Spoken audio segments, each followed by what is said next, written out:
La station orbitale E17 n'apparaissait sur aucune carte officielle, un point mort entre deux systèmes oubliés, suspendu dans un silence si profond qu'il semblait avaler les pensées. Elina y vivait seule depuis 189 jours. Son travail était simple, du moins en théorie, surveiller un signal ancien, classé comme anomalie cosmique sans importance, un bruit régulier, monotone, capté depuis des siècles. Personne ne savait d'où il venait. Personne ne s'en souciait vraiment, sauf elle. La nuit artificielle baignait la cabine d'une lumière bleutée lorsque l'écran principal clignota. Une variation. Elina se redressa immédiatement. Son cœur accéléra. Le signal avait changé de rythme. « Ce n'est pas possible », murmura-t-elle. Elle lança l'analyse automatique. Les données défilèrent. Fréquences inconnues, structure anormale, puis quelque chose d'encore plus étrange. Une tentative de reconnaissance linguistique. L'ordinateur hésita, recalcula, puis afficha une seule ligne. Correspondance partielle détectée. Elina fronça les sourcils. Correspondance avec quoi? La réponse apparut lentement, comme si même la machine doutait. Nom propre identifié, Elina. Un frisson glacé parcourut sa nuque. C'est une erreur. Elle relança le programme. Même résultat. Le signal contenait son prénom. Soudain, les lumières de la station vacillèrent. Une vibration sourde traversa les murs métalliques, comme si quelque chose venait de s'activer ailleurs dans la structure. Elina se leva attendue. La station n'était pas censée produire ce genre de réaction. L'écran changea à nouveau. Cette fois, ce n'était plus une analyse. C'était un message. « Tu ne devrais pas être là. » Elle recula d'un pas, le souffle court. « Qui envoie ça ?» Silence. Puis une nouvelle ligne s'ajouta. Il s'arrivait à chaque fois. Son sang se glaça. Chaque fois, les capteurs explosèrent soudain d'alerte rouge. Activité spatiale détectée. Pas de vaisseau visible. Pas de signature connue. Juste une distorsion. Quelque chose qui n'appartenait à aucune catégorie. Le message clignota une dernière fois. Dans cette version, tu es encore en vie. Elina fixa l'écran paralysé. Cette version, autour d'elle, la station gémit doucement, comme si elle aussi comprenait que quelque chose venait de basculer. Et pour la première fois depuis son arrivée sur E17, Elina eut une certitude terrifiante. Ce signal ne l'observait pas, il la suivait. Elina ne dormit pas. Le message tournait en boucle dans son esprit. Dans cette version, tu es encore en vie. À l'extérieur du hublot, l'espace semblait identique à d'habitude. Noir. Immobile. Infini. Mais quelque chose avait changé. Elle le sentait. Comme une présence invisible tapie juste derrière la réalité, elle consulta les journaux de la station. Aucune trace d'incident. Aucun accès externe. Aucune transmission sortante. Pourtant, le système avait bel et bien affiché ce message. Elle lança un scan profond des archives. Si le signal existait depuis des siècles, quelqu'un avait forcément tenté de l'étudier avant elle. Les fichiers anciens s'ouvrirent un à un. Reports Techniques. Analyse incomplète. Notes abandonnées. Puis un dossier qu'elle n'avait jamais vu. Non répertorié. Non signé. Elle hésita avant de l'ouvrir. Le premier document ne contenait qu'une seule phrase. Elle commence toujours par ne pas comprendre. Un froid brutal s'installa dans sa poitrine. Toujours? Elle fit défiler la suite. Des enregistrements, des fragments vidéo, des voix, des visages. Des opérateurs de la station. Mais la station était censée n'avoir accueilli qu'une seule personne à la fois. Pourtant, les vidéos montraient d'autres femmes. Même âge, même regard, même posture. Elle. Toutes étaient elles. Certaines semblaient calmes. D'autres paniquées. D'autres blessées. L'une d'elles fixait la caméra avec des yeux creusés par la fatigue. Si tu regardes ça, alors j'ai échoué. Elina recula lentement, comme si l'écran pouvait la toucher. Ce n'est pas réel. La vidéo continua. Il y a des choses qu'on ne voit pas au début, des angles morts dans l'espace. Des instants, entre 2 secondes. C'est là qu'ils existent. Un bruit métallique coupa l'enregistrement. Puis l'image se figea sur un dernier mot chuchoté. Court. Les capteurs de la station se déclenchèrent aussitôt. Cette fois, ce n'était pas une anomalie. Quelque chose était réellement là. Pas un vaisseau, pas une entité identifiable, mais une distorsion autour de la station, comme si l'espace lui-même hésitait à rester cohérent. L'écran s'alluma sans qu'elle ne touchât à rien. Un nouveau message. Tu commences à te souvenir. Elina sentit sa gorge se nouer. Ce n'est pas un souvenir. C'est un avertissement. Un souffle traversa la cabine. Pas du vent. Pas un courant d'air. Une sensation. Comme si quelqu'un venait de passer tout près d'elle, sans être visible. Puis les lumières s'éteignirent. Et dans l'obscurité totale, une dernière phrase apparut en lettres pâles sur l'écran. Cette fois, ils ont déjà trouvé la station. Le noir dura exactement 9 secondes. Puis les systèmes de secours s'activèrent d'eux-mêmes, projetant une lumière bleutée tremblante dans la cabine. Elina resta immobile, dos contre la paroi, respiration lente, oreilles aux aguets. Rien ne bougeait. Mais elle savait. Quelque chose avait changé. Les capteurs recommencèrent à fonctionner. Elle consulta l'écran principal. Aucune présence détectée. Aucune anomalie gravitationnelle. Aucun objet en approche. Pourtant, sa peau frissonnait comme si l'air lui-même observait chacun de ses mouvements. Elle ouvrit le canal d'archives vidéo et relança l'enregistrement de l'autre Elina. La femme aux yeux, épuisée, apparut de nouveau à l'écran. « Si tu vois ça, c'est qu'ils ont déjà franchi la première couche. » Elina s'approcha lentement. « Quelle première couche ?» La vidéo grésilla. « L'espace qu'on connaît, ce n'est qu'une peau, une surface stable. Mais autour de la station, il y a des zones fines, des endroits où la réalité devient souple. » L'image se déforma brièvement. « Il passe par là. » Un bruit métallique résonna dans les conduits au-dessus de sa tête. Pas un impact, pas une collision. Un frottement, comme si quelque chose rampait. Entre les parois de la station, Elina coupa la vidéo et activa la carte structurelle. Tous les couloirs étaient vides, tous les compartiments scellés, sauf un, le module 6, condamné depuis des années pour instabilité spatiale. Un nouveau message apparut sans qu'elle ne touche au clavier. « Tu ne devrais pas aller là », elle déglutit. « Évidemment que je dois y aller !» Un autre message suivit. Elles y sont allées aussi. Elle resta figée. « Combien ?» L'écran mit quelques secondes à répondre. Aucune n'est revenue. Un long silence tomba dans la cabine.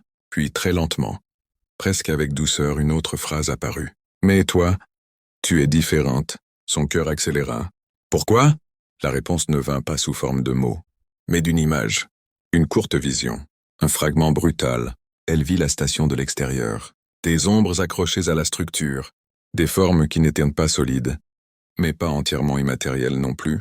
Et au centre, le module 6, entouré de fissures dans l'espace lui-même.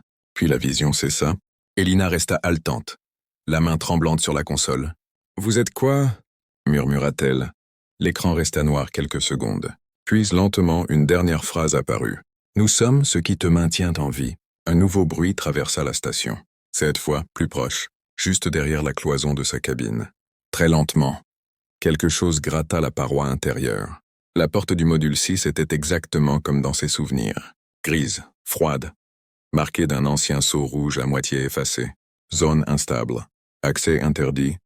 Elina posa la main contre la surface métallique. Elle était tiède, ce qui était impossible. Ce module était coupé de toute alimentation depuis plus de 10 ans. « Bien sûr, » murmura-t-elle. « Rien n'est normal ici. » Le terminal mural clignota sans qu'elle ne le touche. « Tu peux encore faire demi-tour. » Elle sourit sans joie. « Tu disais la même chose quand je me suis réveillée. » Silence.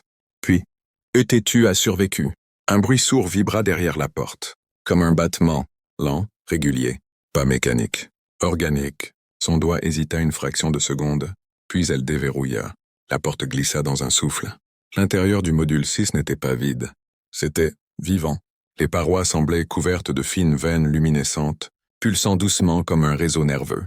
Le sol, légèrement souple sous ses bottes, réagissait à chacun de ses pas par de minuscules ondulations.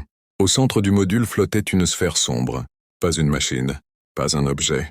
Une présence. L'air autour vibrait d'une pression étrange, comme si le silence lui-même devenait plus dense. Un nouveau message apparut directement dans son champ de vision, sans écran. « Approchez !» Sa respiration se bloqua. « Si je meurs ici, je te jure que je te hante, dit-elle à voix basse. » Elle avança. Plus elle se rapprochait de la sphère, plus des fragments de souvenirs envahissaient son esprit. Pas les siens. Des images étrangères, des silhouettes humaines courant dans les couloirs, des cris étouffés, des alarmes, des mains frappant une porte fermée. Et cette même sphère, observant, elle recula brusquement. « Vous les avez tués ?» La pression autour d'elle changea, comme une émotion. Non, un autre flot d'images. Des créatures sombres s'infiltrant dans la station, des corps vidés, des consciences effacées. Et ensuite, la sphère réagissant, se sacrifiant, absorbant quelque chose d'invisible. Nous les avons protégés, mais leur esprit était trop faible. Elina resta figée. Et moi? Silence. Puis lentement. Toi, tu écoutes. La sphère s'illumina légèrement. Toi, tu résistes. Un grondement parcourut soudain la station entière. Les veines lumineuses sur les murs s'illuminèrent d'un seul coup, comme un système nerveux en alerte maximale. Le terminal d'urgence hurla dans tout le complexe. Alerté. Brèche de réalité détectée. Niveau de menace inconnu. La sphère pulsa violemment. Ils ont trouvé la station. Elina serra les poings. Alors on va faire quoi? Une dernière phrase apparut, nette, sans hésitation. 7 fois. Nous nous battons avec toi. Et quelque part dans les couloirs, quelque chose répondit par un cri impossible. La station tremblait, pas comme lors d'une simple défaillance technique. C'était différent. Plus profond, comme si l'espace lui-même se fissurait autour d'elle. Elina s'agrippa au mur vivant du module, tandis que les veines lumineuses viraient au rouge. « Dis-moi une chose, » souffla-t-elle. « Qui sont-ils » La sphère pulsa lentement, puis des images jaillirent dans son esprit nettes, brutales, des étoiles éteintes, des planètes vidées de toute vie, des civilisations entières figées dans un silence absolu. Et au centre de chaque monde mort, la même ombre, une forme instable, changeante, sans visage, sans structure fixe, comme une absence qui avait appris à se déplacer, une présence qui dévorait non pas les corps, mais les consciences. Il s'appelle les éteigneurs. Le mot résonna dans sa tête avec une lourdeur glaciale. Si elles ne tunent pas, Eyeless effacent. Un autre souvenir apparut. Une station semblable à celle-ci, des chercheurs paniqués, des protocoles secrets, des expérimentations interdites. Puis, elle, Elina, allongée sur une table, des câbles branchés à sa nuque, la sphère suspendue au-dessus d'elle. « Non, » murmura-t-elle, « ce n'est pas possible. » « Tu as accepté. » Sa respiration se coupa. « Accepter quoi ?» Les images devinrent plus claires. Une réunion. Un scientifique lui disant que la station était condamnée, que les éteigneurs approchaient, qu'il n'existait qu'une seule possibilité. Créer un lien. Un pont entre une conscience humaine et une entité capable de percevoir les éteigneurs avant qu'ils ne se manifestent. Un hôte. Un ancrage. Vous m'avez utilisé, tu nous as choisis. Les souvenirs affluaient maintenant comme une marée. Sa propre voix. Si quelqu'un doit rester conscient pendant qu'ils approchent, alors ce sera moi. Elle recula, tremblante. Donc tout ça, cette solitude, cette station, ce réveil, ce n'était pas un accident? Non, c'était une préparation. Un hurlement résonna dans les couloirs. Pas un son mécanique, pas un bruit physique. Quelque chose de plus ancien? Quelque chose qui faisait vibrer l'intérieur de ses os. Le terminal principal s'alluma brusquement. Localisation de la brèche confirmée. Temps avant manifestation, 001742. Elina leva les yeux vers la sphère. Et maintenant? Un silence bref. Puis, maintenant. Tu te souviens de qui tu es vraiment. Une douleur fulgurante traversa son crâne. Des souvenirs enfouis, verrouillés, interdits. Elle se vit entraînée, formée, testée. Elle se vit apprendre à reconnaître les fissures dans la réalité, les anomalies, les zones où l'espace devenait trop calme. Elle n'était pas une survivante. Elle n'était pas une victime. Elle était une sentinelle. Un nouveau tremblement secoua la station, plus violent. Le mur du couloir principal se fissura, et à travers la faille, quelque chose bougea, pas entièrement visible, mais assez pour qu'elle comprenne. Ils n'étaient plus à l'extérieur. Ils étaient déjà là. La sphère vibra intensément. « Elina, si tu fuis maintenant, tout meurt. » Elle fixa la fissure, puis serra les dents. « Alors, montre-moi comment on se bat contre une chose qui n'existe pas. » Et dans l'ombre du couloir, quelque chose sembla sourire. La fissure s'ouvrait lentement, comme une paupière malade. L'air autour vibrait, mais aucun capteur ne réagissait, comme si la réalité elle-même refusait d'admettre que quelque chose d'anormal était en train d'entrer. Elina resta immobile. Son cœur battait si fort qu'elle avait l'impression qu'il allait couvrir tous les autres sons. Pourtant, ce qui s'approchait ne faisait aucun bruit. La sphère flotta devant elle, sa lumière devenant plus sombre, plus dense. Ne le regarde pas comme une chose, regarde-le comme une absence. Facile à dire, murmura Elina. Dans la fissure, quelque chose s'étira.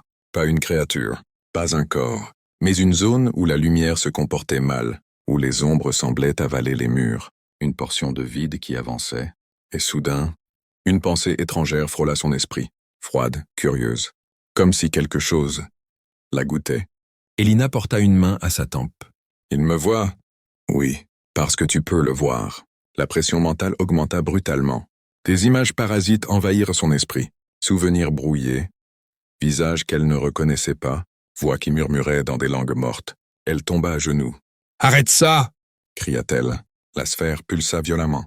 Non, tu dois rester consciente. Elle comprit soudain. Ce n'était pas une attaque. C'était un test. L'éteigneur cherchait à comprendre qui elle était. Elle ferma les yeux, respira profondément.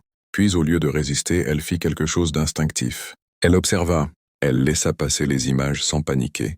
Elle laissa les pensées glisser sans s'y accrocher. Et quelque chose changea. La pression diminua. La présence hésita. Comme si, pour la première fois, elle rencontrait une résistance qu'elle ne comprenait pas. « Tu apprends vite », murmura la sphère. Elina rouvrit les yeux. La fissure était toujours là. Mais maintenant, elle voyait autre chose. Des filaments, des motifs invisibles auparavant, des lignes de distorsion qui formaient une sorte de structure. « Ce n'est pas du vide », dit-elle lentement. « C'est un système. » Oui, son souffle se coupa. Alors, si c'est un système, ça veut dire qu'il peut être perturbé. La sphère resta silencieuse. Puis doucement, « C'est pour cela que tu existes. » Un nouveau message apparut sur le terminal. Niveau de synchronisation neuro-anomale. 47%, seuil critique approchante. La station trembla de nouveau. La fissure s'élargit.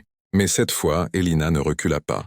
Elle se releva lentement, avança d'un pas, puis un autre. Chaque pas lui coûtait. Comme si elle marchait contre un courant invisible. « Si tu veux me comprendre, » murmura-t-elle à l'entité. « Alors regarde-moi bien. » Elle tendit la main vers la fissure. La sphère hurla mentalement. « Ne fais pas ça !» Mais il était trop tard. Au moment où ses doigts franchirent la limite de la distorsion, le monde bascula. Plus de stations, plus de murs, plus de corps.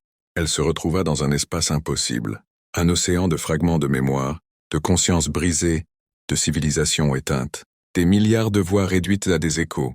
Et au centre, une immensité qui l'observait, pas hostile, pas bienveillante, juste ancienne. Une pensée colossale traversa l'espace. Pourquoi ne t'effaces-tu pas? Elina sentit une peur primitive la traverser. Mais derrière cette peur, quelque chose d'autre grandissait. Une certitude. Parce que, répondit-elle mentalement, la voix tremblante mais ferme, quelqu'un doit se souvenir. Silence. Puis, quelque chose changea dans l'espace. Comme si, pour la première fois depuis très longtemps, l'entité hésitait. Et à ce moment précis, dans la station réelle, toutes les lumières s'éteignirent d'un coup. La sphère chuta au sol. Et le terminal afficha une dernière ligne avant de s'éteindre. Contact établi. Le silence était total. Pas le silence habituel d'une station abandonnée. Un silence plus profond. Comme si l'univers retenait son souffle. Elina ouvrit les yeux. Elle était de retour dans la salle, allongée sur le sol froid. La sphère inerte à quelques mètres d'elle. Les lumières ne répondaient plus. Les écrans étaient noirs. La station entière semblait morte. Elle se redressa lentement, la tête encore lourde. Mais quelque chose avait changé. Elle le sentit immédiatement. L'espace autour d'elle était différent. Plus dense, plus lisible, comme si elle voyait désormais une couche invisible du monde. « Ce n'est pas possible », murmura-t-elle. Elle leva la main. L'air vibra légèrement autour de ses doigts. Un frisson parcourut sa colonne vertébrale. « Tu as franchi un seuil. » La voix n'émanait plus de la sphère. Elle venait de partout, et de nulle part. « Tu es encore là ?»« Non, je ne suis plus seulement là. Je suis en partie en toi. » Elina sentit son cœur s'emballer. « Qu'est-ce que tu m'as fait ?»« Je t'ai ouverte. Comme tu m'as ouverte. » Elle recula d'un pas. « Je ne veux pas devenir comme toi. Tu ne deviens pas comme moi. Tu deviens autre. » Un bip faible retentit derrière elle. Un des terminaux secondaires venait de redémarrer, alimenté par une batterie d'urgence. L'écran clignota puis afficha « Activité anormale détectée. Origine. Sujet humain unique. Signature inclassable. » Elle fronça les sourcils. Sujet humain unique.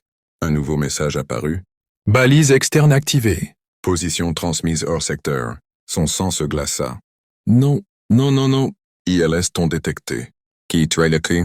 Le silence dura trop longtemps. Puis la réponse tomba, plus lourde que tout le reste. Ceux qui ont créé les éteigneurs. Elina sentit ses jambes faiblir. « Attends. Tu veux dire que toi, tu n'es pas la source? » Non. Nous étions des outils. Elle s'adossa au mur. Des outils pourquoi? La voix sembla hésiter, comme si elle cherchait une forme adaptée à la vérité. Pour nettoyer, pour supprimer les espèces devenues trop imprévisibles. Un froid terrible s'installa dans sa poitrine. Des civilisations entières, effacées. Par qui? Long silence. Puis, très doucement, par les architectes. Le mot resta suspendu dans l'air comme une menace. Et maintenant qu'ils savent que j'existe, ils viendront. L'écran clignota de nouveau. Un nouveau signal s'afficha, cette fois impossible à ignorer. Objet inconnu entrant dans le secteur. Vitesse, non mesurable. Origine, hors cartographie. Elle fixa la ligne de données. Son instinct lui criait une chose très claire. Ce n'était pas un vaisseau ordinaire. Combien de temps? Demanda-t-elle. Quelques heures, peut-être moins. Elle se releva lentement. Son regard avait changé. Plus de panique, plus d'hésitation. Juste une décision. Alors je ne vais pas attendre ici. Tu ne peux pas les affronter. Peut-être pas. Elle ramassa la sphère éteinte. Mais je peux faire ce que vous n'avez jamais fait. Quoi? Elle releva la tête, les yeux brillants d'une détermination nouvelle. À aller vers eux. Un silence choqué. C'est de la folie. Un faible sourire apparut sur ses lèvres. Peut-être. Et c'est aussi comme ça que les humains fonctionnent. Le terminal afficha une dernière alerte. Trajectoire de l'objet, corrigée. Nouvelle destination. Votre position exacte. Elle serra la sphère contre elle. Parfait. Murmura-t-elle. Alors ils n'auront pas besoin de me chercher. Et dans le noir de l'espace, très loin de la station, quelque chose d'ancien, d'immense modifia sa trajectoire. Quelque chose qui n'avait pas ressenti d'émotion depuis des millénaires. Et qui, pour la première fois depuis sa création, ressentit quelque chose qui ressemblait à de l'inquiétude.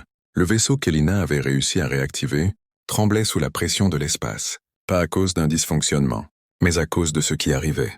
Devant elle, à travers le hublot fissuré, l'espace se pliait, pas comme un saut, pas comme une distorsion connue.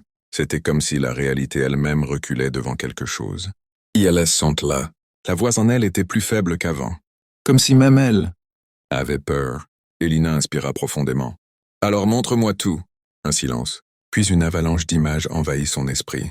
Pas des souvenirs, des vérités. Elle vit les architectes, pas des monstres, pas des dieux, mais une civilisation ancienne, obsédée par le contrôle. Ils avaient observé l'univers pendant des millions d'années, et ils avaient tiré une conclusion.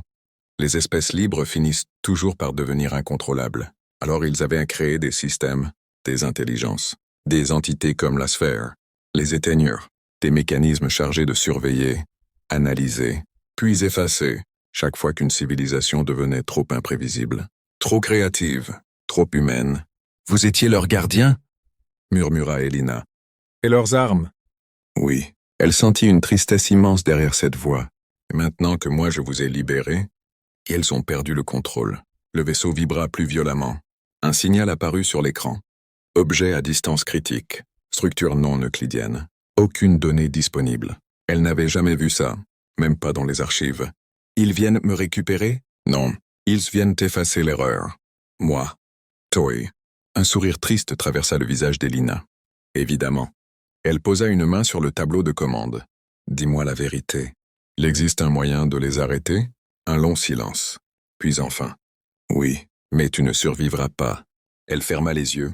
Elle pensa à la Terre, aux gens qui ignoraient tout, aux enfants qui jouaient sans savoir qu'au-dessus d'eux, quelqu'un décidait parfois de l'existence ou non de leur avenir.